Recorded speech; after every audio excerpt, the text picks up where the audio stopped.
നമ്മൾ പഠിക്കാൻ പോകുന്നത് മ്യൂട്ടേഷൻ.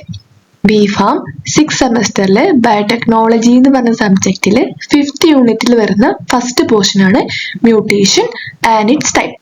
നമ്മൾ ഇന്ന് എന്താണ് mutation, type of mutation and causes of mutation ആണ് പഠിക്കാൻ പോകുന്നത്. So let start with introduction. First mutation എന്താണെന്ന് പഠിക്കാം. Mutation is A heritable change in the nucleotide sequence of a genetic material. DNA അല്ലെങ്കിൽ RNA-ലുള്ള ന്യൂക്ലിയോടൈഡ് സീക്വൻസിൽ നടക്കുന്ന ഒരു ഹെറിറ്റബിൾ ചേഞ്ച് ആണ്. Means a change that can pass from the one generation to next generation. ഇപ്പോൾ ഒരു ജനറേഷനിൽ നിന്ന് അനദർ ജനറേഷനിലേക്ക് ആ ചേഞ്ച് പാസ് ചെയ്യുന്നതാണ് ഹെറിറ്റബിൾ ചേഞ്ച് എന്ന് പറയുന്നത്. മെയിൻലി മ്യൂട്ടേഷൻ എന്ന സംഭവം എന്താണ് ചെയ്യുന്നത്? It may alters the genetic information and it can change the structure and function of the proteins. Like DNA ന്ന് RNA ആവും, RNA ന്ന് പ്രോട്ടീൻ ആവും. അപ്പോ ആ പ്രോസസ്സിന്റെ ഇടയിൽ ഏതെങ്കിലും ഒരു ചേഞ്ച് സംഭവിക്കുകയാണെങ്കിൽ it may affect the structure and function of the proteins and also affect the regulatory elements. Means the region that controls the gene expressions. പിന്നെ എങ്ങനെയാണ് മ്യൂട്ടേഷൻ ഒക്കർ ചെയ്യുന്നത്? മെയിൻലി രണ്ട് മേജർ വേസ് വഴിയാണ് മ്യൂട്ടേഷൻ ഒക്കർ ചെയ്യുന്നത്. First one എന്ന് വെച്ചാൽ spontaneous ആയിട്ട് mutation സംഭവിക്കുന്നത്. അതെന്തെയും naturally during the DNA replication പ്രോസസ്സിലേക്കാണ് ഈ സ്പോണ്ടേനിയസ് ആയിട്ടുള്ള മ്യൂട്ടേഷൻ സംഭവിക്കുന്നത്.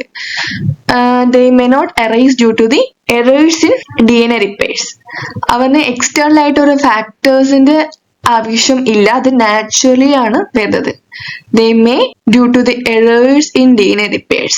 പിന്നെ അനദർ വേ എന്ന് വെച്ചാൽ ഇൻഡ്യൂസ്ഡ് മ്യൂട്ടേഷൻ ആണ്. Mainly by the external agents like physical ആയിട്ടുള്ള UV റേഡിയേഷൻസ് ആൻഡ് എക്സ്റേസ്, അല്ലെങ്കിൽ കെമിക്കൽ ആയിട്ടുള്ള നൈട്രസ് ആസിഡ്സ്, ബയോളജിക്കൽ ആയിട്ടുള്ള വൈറസസ്, അങ്ങനെ ഇൻഡ്യൂസ്ഡ് ഏജൻസ് കാരണം ഇൻഡ്യൂസ്ഡ് മ്യൂട്ടേഷൻ സംഭവിക്കാം. സിംപ്ലി നമ്മൾ പറയുവാണെങ്കിൽ mutation is any sudden stable and inheritable change in the genetic material that may leads to variations. Simply നമ്മൾ പറയുവാണെങ്കിൽ mutation is a heritable change in the genetic material. Mainly in humans ആണെങ്കിൽ എന്താണ് mutation is responsible for the genetic disorders like sickle cell anaemia അല്ലെങ്കിൽ cystic fibrosis. അങ്ങനത്തെ genetic disorders ഒക്കെ mutation കാരണമാണ് വരുന്നത്. ഏതെങ്കിലും ഒരു ജീൻ അതിന്റെ മ്യൂട്ടഡ് ആയിട്ടാണ് ജനറ്റിക് ഡിസോർഡർ സംഭവിക്കുന്നത്. ഇൻ കേസ് ഓഫ് മൈക്രോബ്സ് ആണെങ്കിൽ എന്താണ് ആന്റിബയോട്ടിക് റെസിസ്റ്റൻസ് വരെ സംഭവിക്കാം. സോ മെയിൻലി നമ്മളൊരു ആന്റിബയോട്ടിക് കഴിക്കുന്നു, കോഴ്സ് കംപ്ലീറ്റ് ചെയ്തിട്ടില്ലെങ്കിൽ that mean leads to the antibiotic resistance. Like ഇപ്പോൾ ആ കോഴ്സ് കംപ്ലീറ്റ് ആവുന്ന മുന്നേ നമ്മൾ ആ ആന്റിബയോട്ടിക് കഴിച്ചിരുന്ന് വെച്ചോ, അപ്പൊ എന്ത് ചെയ്യും, അതിന്റെ ഒരു ചെറിയ അംശം നമ്മുടെ ബോഡിയിൽ ഉണ്ടാവും. പിന്നെ വീണ്ടും നമ്മൾ കഴിക്കുമ്പോൾ അത് റെസിസ്റ്റന്റ് ആവും. പിന്നെ ആ ആന്റിബയോട്ടിക് കഴിച്ചിട്ട് നമുക്ക് അതിന്റെ എഫക്റ്റ് നമുക്ക് കിട്ടത്തില്ല. അതാണ് ആന്റിബയോട്ടിക് റെസിസ്റ്റൻസ് എങ്ങനെ മ്യൂട്ടേഷൻ വഴി മൈക്രോബ്സ് സംഭവിക്കുന്നത്. പിന്നെ ഈ mutations mainly studied in biotechnology, medicines, pharmacy to develop the diagnostics. Treatment നമുക്ക് മ്യൂട്ടേഷൻ വഴി ഉണ്ടാക്കാൻ പറ്റും, ഓർ വാക്സിൻസ് ഉണ്ടാക്കാം. And genetically engineered products mutations വഴി നമുക്ക് ഹ്യൂമൻസിനും യൂസ്ഫുൾ ആയിട്ടുള്ള പ്രൊഡക്ട്സ് നമുക്ക് ഉണ്ടാക്കാൻ പറ്റും. Then moving to the historical development of the concept of mutations. അപ്പൊ മ്യൂട്ടേഷൻസിന്റെ ഹിസ്റ്ററി നോക്കുമ്പോൾ ഈ 19th century തന്നെ ഒരു ഏർലി ഐഡിയാസ് ഡെവലപ്പ് ചെയ്തു. DNA ഒക്കെ ഡിസ്കവർ ചെയ്യുന്ന മുന്നേ തന്നെ ഒരു മ്യൂട്ടേഷന്റെ ഒരു ഐഡിയ ഡെവലപ്ഡ് ആയിരുന്നു. Mainly the peoples notice the variations in traits. Like അപ്പോ ഒരു ഫ്ലവറിന്റെ കളറ്, അതിന്റെ ഹൈറ്റ്, അതിന്റെ ഷേപ്പ് ഒക്കെ വെച്ചിട്ട് വേരിയേഷൻസിനെ പീപ്പിൾസ് നോട്ടീസ് ചെയ്തിരുന്നു. But they do not understand എന്തുകൊണ്ടാണ് ഈ വേരിയേഷൻ സംഭവിക്കുന്നതെന്ന് അവർക്ക് മനസ്സിലായിട്ടുണ്ടായിരുന്നില്ല. ഇൻ 1859 ചാൾസ് ഡാർവിൻ ഒരു ബുക്ക് എഴുതി on the origin of species. Darwin explained the evolutions by the natural selections. അപ്പൊ എന്താക്കി, he recognised that the organisms show the variations and these variations helps in survival. അവർ notice ചെയ്തെന്ന് വെച്ചാൽ ഈ organisms variations കാണിക്കുന്നുണ്ട്, ആ variations കാരണം അത് സർവൈവലും ചെയ്യുന്നുണ്ട്. പക്ഷേ ഡാർവിന് അത് മനസ്സിലായില്ല, ഐ മീൻ മോളിക്കുലർ കോസസ് എന്താണെന്ന്. Because he does not know about the DNA കുറിച്ച് ഡാർവിന് ആ സമയത്ത് അറിയണ്ടായിരുന്നില്ല. And in 1865 Gregor Mendel study the inheritance in the pea plants. നമ്മൾ 12th നമ്മൾ ഈ പീ പ്ലാന്റ്സിന്റെ ഇൻഹെറിറ്റൻസ് പഠിച്ചിട്ടുണ്ടായിരുന്നു. അപ്പോൾ he discovered the tribes are controlled by the hereditary factors. അതാണ് നമ്മൾ ജീൻ എന്ന് പറയുന്നത്. Later known as it is the gene. But he did not connect with the mutations. അവർ ഈ മ്യൂട്ടേഷൻ ആയിട്ട് കണക്ട് ചെയ്തിട്ടില്ല. Because he does not know that gene could change the mutations. അപ്പൊ അവർക്ക് ഈ മ്യൂട്ടേഷൻസ് കാരണം ജീൻ ചേഞ്ച് ചെയ്യുന്നു Gregor Mendel മനസ്സിലാക്കിയിട്ടുണ്ടായിരുന്നില്ല. Then moving to the introduction of the terms of mutations. The Hugo de Vries in 1901 and 1903 ലാണ് എന്താണ് the term mutation കൊണ്ടുവന്നത്. Mainly he was the first scientist to use the term mutation. ഇവർ ഒരു Dutch ബൊട്ടാനിസ്റ്റ് ആണ്. He discovered the mutation while studying a plant called Onathera lamgrina, the evening primrose. And ഒരു theory propose ചെയ്തു, that is the mutation theory of evolution. I mean, he suggested the new species arise suddenly due to mutations. അപ്പോൾ ഒരു പുതിയ species ഉണ്ടാവണമെങ്കിൽ അവിടെ ഒരു sudden mutation സംഭവിച്ചിട്ടുണ്ടെന്ന് Hugo D വേറിസ് ആണ് കണ്ടുപിടിച്ചത്.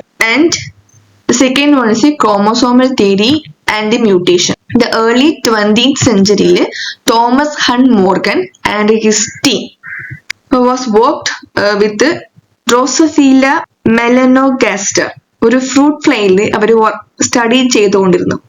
അപ്പോഴാണ് he proved that the genes are located on the chromosome. അപ്പോഴാണ് കണ്ടുപിടിച്ചത് ക്രോമോസോമിലാണ് ജീൻസ് ഉള്ളതെന്ന്. And the mutation in gene cause observable change in traits. അപ്പോ ഈ ജീൻസില് മ്യൂട്ടേഷൻ സംഭവിക്കുമ്പോഴാണ് ഒബ്സർവബിൾ ചേഞ്ച് നമുക്ക് കാണാൻ പറ്റുന്നത്. ലൈക്ക് ഐസിന്റെ കളർ, വിങ്സിന്റെ ഷേപ്പ്, ഇതൊക്കെ മനസ്സിലാക്കാൻ പറ്റുന്നത്. Then moving to the types of mutation. Mainly mutation classify ചെയ്തേക്കുന്നത് different waysലാണ്. Like level of changes അല്ലെങ്കിൽ അതിന്റെ ഒറിജിൻ ഓർ അതിന്റെ എഫക്ട് വെച്ചിട്ടാണ് ടൈപ്സ് ഓഫ് മ്യൂട്ടേഷൻസ് ക്ലാസിഫൈ ചെയ്തേക്കുന്നത്. ദ ഫസ്റ്റ് വൺ ക്ലാസിഫൈ ചെയ്തേക്കുന്നത് based on the origin. Like mainly ഇങ്ങനെ spontaneous mutations, induced mutation ആയിട്ടുള്ള രണ്ട് ടൈപ്പാണ് ബേസ്ഡ് ഓൺ ദി ഒറിജിനൽ അണ്ടറിൽ വരുന്നത്. ഫസ്റ്റ് ഒന്ന് സ്പോണ്ടേനിയസ് മ്യൂട്ടേഷൻ ആണ്. മെയിൻലി എപ്പോഴാണ് ഈ സ്പോണ്ടേനിയസ് മ്യൂട്ടേഷൻ സംഭവിക്കുന്നത്? Mainly due to the errors in DNA replications. അപ്പോൾ DNA replications എന്തെങ്കിലും ഒരു എറർ സംഭവിക്കുമ്പോഴാണ് ഈ സ്പോണ്ടേനിയസ് ആയിട്ടുള്ള മ്യൂട്ടേഷൻ സംഭവിക്കുന്നത്. എങ്ങനെ? ഈ DNA polymerases make mistake while coping. അപ്പോൾ DNA പോളിമറൈസ് കോപ്പി ചെയ്യുമ്പോഴുള്ള മിസ്റ്റേക്ക് കാരണം വരാം. ഓർ എറേഴ്സ് ഇൻ റീകോമ്പിനേഷൻസ്, ലൈക്ക് ഇപ്പൊ ക്രോസ് ഓവർ മിസ്റ്റേക്സ് ഒക്കെ സംഭവിക്കാം ഡ്യൂറിങ് മിയോസിസ് സമയത്തിൽ. പിന്നെ എറേഴ്സ് ഇൻ DNA റിപ്പയർ ആവുമ്പോൾ, ലൈക്ക് റിപ്പയർ എൻസൈംസ് ഉണ്ടാവും കറക്റ്റ് ദി DNA ഇൻകറക്ട്ലി. അപ്പൊ എന്ത് ചെയ്യും? ഈ repair enzymes correct DNA incorrectly അതിനെ കറക്റ്റ് ചെയ്യുമ്പോൾ ദാറ്റ് മേ കോസ്. അതിനൊരു എക്സാമ്പിൾ ആയിട്ട് പഠിക്കുമ്പോഴാണ് ടോമറിക് ഷിഫ്റ്റ്. ഈ ടോമറിക് ഷിഫ്റ്റ് നൈട്രജൻ ബേസിലൊക്കെ സംഭവിക്കുമ്പോൾ that may leads to mispairing. Like ഇപ്പൊ base temporarily change the chemical form. അപ്പൊ എന്ത് ചെയ്യും? that may leads to wrong base pairing. അപ്പൊ mispairing ആവും. so that may ultimately cause the mutations. അപ്പൊ another one ആണ് inducing mutations. like mutationsനെ induce ചെയ്യുന്നത് by an external mutations like mutagens. Like ഇപ്പൊ chemical അല്ലെങ്കിൽ ഫിസിക്കൽ അല്ലെങ്കിൽ ബയോളജിക്കൽ മ്യൂട്ടജൻസ് വെച്ചിട്ട് induce ചെയ്യുന്നത്. ഫോർ എക്സാമ്പിൾ ഇപ്പൊ ഫിസിക്കൽ ഒക്കെ ആണെങ്കിൽ UV റേഡിയേഷൻസ്, ഇപ്പൊ കെമിക്കൽ മ്യൂട്ടജൻസ് ആണെങ്കിൽ നൈട്രസ് ആസിഡ്സ്, ഇപ്പൊ ബയോളജിക്കൽ മ്യൂട്ടജൻസ് ആണെങ്കിൽ വൈറസസ്. അപ്പോ എന്താണ്? UV radiations causes thymine base bond together incorrectly. അപ്പൊ എന്ത് ചെയ്യും? ഈ UV റേഡിയേഷൻസ് തൈമിൻ ഡയമീസ് ആക്കും. ലൈക്ക് ഇപ്പൊ 2 thymine bases bond together incorrectly. അപ്പൊ ഇൻകറക്ട്ലി ആ തൈമിൻ ബേസസ് ജോയിൻ ആവും. In case of nitrous acid ആണെങ്കിൽ എന്ത് ചെയ്യും, അത് ബേസ് ഡീഅമിനേഷൻ സംഭവിക്കും. ലൈക്ക് ഇപ്പൊ removal of an amino group from the base causing wrong pairing.